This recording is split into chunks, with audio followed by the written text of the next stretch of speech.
আজ তারকেশ্বর যাবেন মুখ্যমন্ত্রী শুভেন্দু অধিকারী, কিন্তু তার আগে তার জনতার দরবার কর্মসূচি রয়েছে। আজ তার তৃতীয় সপ্তাহ জনতার দরবার কর্মসূচি উপলক্ষে বিজেপির সল্টলেক দপ্তরে সেখানে ভিড়। আজ যারা সুযোগ পাবেন, যারা আগের দিন এসেছিলেন, যারা সুযোগ পাননি কথা বলতে, আজ তাদের যেমন সুযোগ দেওয়া হবে। নতুন করে কোনো রেজিস্ট্রেশন হচ্ছে না। সল্টলেক দপ্তরের সামনে এই মুহূর্তে মানুষের ভিড় দেখছেন। মুখ্যমন্ত্রী জনতার দরবারের আজ তৃতীয় সপ্তাহ, আর সেখানেই জনতার ভিড় লক্ষ্য করা যাচ্ছে। একাধিক দাবি দেওয়া, একাধিক অভিযোগ নিয়ে এই মুহূর্তে মুখ্যমন্ত্রীর দ্বারস্থ হয়েছেন তারা। মুখ্যমন্ত্রী শুভেন্দু অধিকারীর কাছে একাধিক বিষয় তারা তুলে ধরবেন। অভিরূপা হাজরা প্রতিনিধি সরাসরি রয়েছেন আমাদের সঙ্গে। অভিরূপা, এই মুহূর্তের ছবিটা কি? আপনার অ্যাপ্লিকেশন দিন। দেখো, সকাল থেকে প্রচুর মানুষ এই জনতার দরবারের অ্যাপ্লাই করার জন্য, আবেদন করার জন্য এসে উপস্থিত হয়েছেন।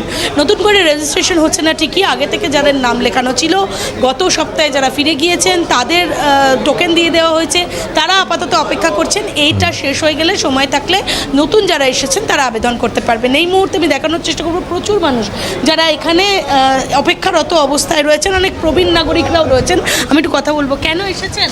জমি সংক্রান্ত ব্যাপারে এসেছি। আমাদের জমিটা মিউটেশন হচ্ছে না, ওয়েবসাইটে প্রবলেম আছে, যেটা সরকারের প্রবলেম, যেটা তৃণমূল সরকারের প্রবলেম ছিল, এবং প্রমোটার একটা জলা বন্ধ করে G+3 3টে বানিয়েছে, দিয়ে আমাদের জমিটা সেটা অধিগ্রহণ করে নিয়েছে। আমি কথা বলবো যারা এসেছেন, আমি একটু জিজ্ঞাসা করব আপনাকে, কি কারণে আপনাকে আসতে হলো আজকে? অ্যাকচুয়ালি আমাদের একটা প্রতিবন্ধী সোসাইটি থেকে আমরা সরকার থেকে একটা জমি পেয়েছিলাম 1996 সালে। সেই জমিটা আমরা কিছুতেই দখলে পাচ্ছি না। একজন সেই সময় বামফ্রন্টের আমলে একজন ওখানে রবীন্দ্রনাথ বসিয়ে দখল করে রেখেছিল। তৃণমূলের আমলে ওরা ওখানে ট্যাক্স স্ট্যান্ড বা অন্য কিছু করে ওই জায়গাটা দখল করে রেখেছে। আমরা দখল মুক্ত চাইছি জায়গাটা, সেই জন্য সিএমের কাছে এসেছি। আমি জিজ্ঞাসা করব আপনি কি কারণে এসেছেন? আমরা সর্বশিক্ষা মিশনের থেকে এসেছি, বিজেপি টিচার্স সেলের পক্ষ থেকে। আমরা দীর্ঘ 20 বছর ধরে বিগত সরকারের দ্বারা বঞ্চিত। সেই জন্য আমরা চাই এই সরকারে যে আমাদের দাবিগুলোর যেন উপযুক্ত ব্যবস্থা নেওয়া এবং আমাদের যে স্কুলগুলিকে পুনরুজ্জীবিত করে উঠানো।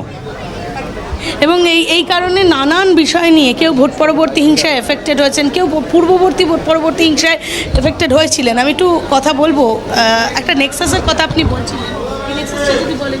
হ্যাঁ, আমি একটু ঘুরে এসে যদিও ডাক পড়ে গেছে বলে গেছেন, তো সেক্ষেত্রে এটা একটা নেক্সাস, যেটা সঙ্গীত জগতে নেক্সাস বলে দাবি করা হচ্ছে, এবং সেই সঙ্গীত জগতে ইন্দ্রনীল সেনের নামে অভিযোগ নিয়ে তিনি এসেছেন, এবং সেই নেক্সাসটা ভাঙার জন্যই তারা জনতার দরবারে দাখিল হয়েছেন। জিজ্ঞাসা করবো, কোথা থেকে আসছেন ম্যাডাম? কোথা থেকে? হুগলি থেকে আসছি। কি হয়েছে, কি জন্য? পারিবারিক সমস্যা, সেটা বলতে এসেছেন? হ্যাঁ হ্যাঁ। কি কারণে এসেছেন? আমার ভাইয়ের বউকে অ্যারেস্ট করেছে, সেই জন্য। কি অ্যারেস্ট করেছে? জলগা থানার পুলিশ। কেন? বাংলাদেশি। বাংলাদেশি হিন্দু, বাংলাদেশি হিন্দু অনুদ্যায়িত হয়ে এই ভারতবর্ষে চলে আসছিল মেরে ফেলার ভয়ে, সেই জন্য তিনি অ্যারেস্টেড হয়ে আছে। তো তাকে ছাড়ানোর জন্য ছাড়ানোর জন্য নানান সমস্যা নিয়ে এসেছেন অনেকেই, এবং সেই কারণে অপেক্ষারত অবস্থায় রয়েছেন। আর কিছুক্ষণ পরেই মুখ্যমন্ত্রী আসবেন এবং জনতার দরবার শুরু হবে।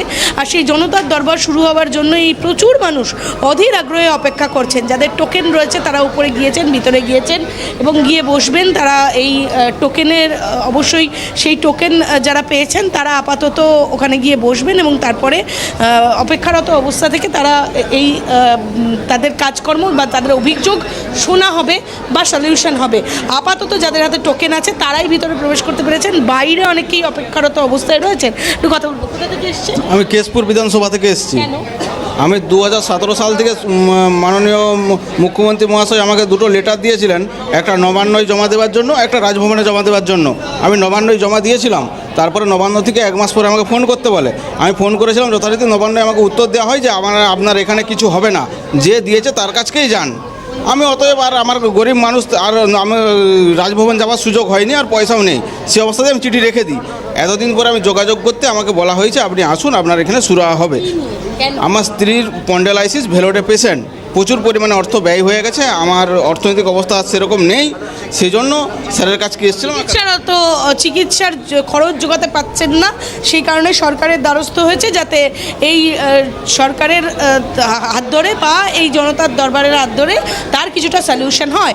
একাধিক মানুষজন আছেন, অভিযোগ জানাচ্ছেন, নানান অভিযোগ রয়েছে। আমি একটু কথা বলবো, কী কারণে এসেছেন? আমি এসেছিলাম আমার ভাইপোকে তৃণমূলের যে পঞ্চায়েত মেম্বার, আমাদের গ্রামের যে পঞ্চায়েত মেম্বার, ওকে হত্যা করেছিল আর কি। আর তাকে পুরো সাপোর্ট করেছিল আমাদের তৃণমূলের যে মানে বিধায়ক, তৃণমূল কংগ্রেসের যে বিধায়ক, ও সাপোর্ট করেছিল, করে কেসটা ধামাচা। ভাইপোর বয়স ছিল 6 বছর। যখন মারা গেছে তখন বয়স ছিল 6 বছর। মানে ওই আমাদের যে তৃণমূলের পঞ্চায়েত সদস্য, ও মানে ওদের সাথে আমাদের জাস্ট মানে বাড়ির পাশে এমনি পদ নিয়ে একটু ঝামেলা ছিল। না, আমরা তখন বিজেপি করতাম, সেই হিসাবে একটু ঝামেলা আছে। তারপরে এমনি রাস্তায় পদ নিয়ে ঝামেলা ছিল, সেই রাগে বসে বাচ্চাটা গিয়ে, হ্যাঁ রাস্তা নিয়ে ঝামেলা ছিল।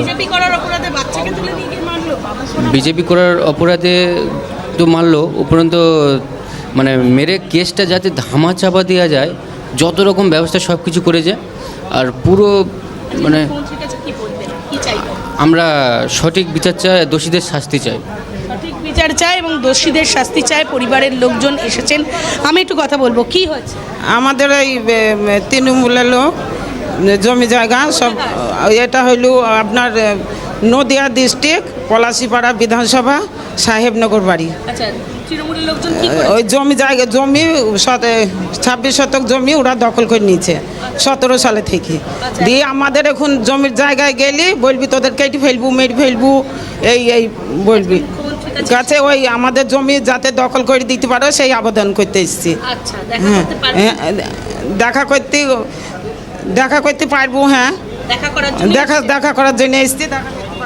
দেখা করার জন্য এসেছেন নানান লোক, নানান সমস্যা নিয়ে এসেছেন। কেউ জমি দখল করে নিয়েছে তৃণমূল, কেউ বা মেরে খুন করে দিয়েছে অভিযোগ, এবং তাছাড়াও তৃণমূলের বিরুদ্ধে একাধিক অভিযোগ নিয়ে কেউ সঙ্গীত জগতে নেক্সাস তৈরি করে নিয়েছে, এরকম তাবড় ব্যক্তিত্ব।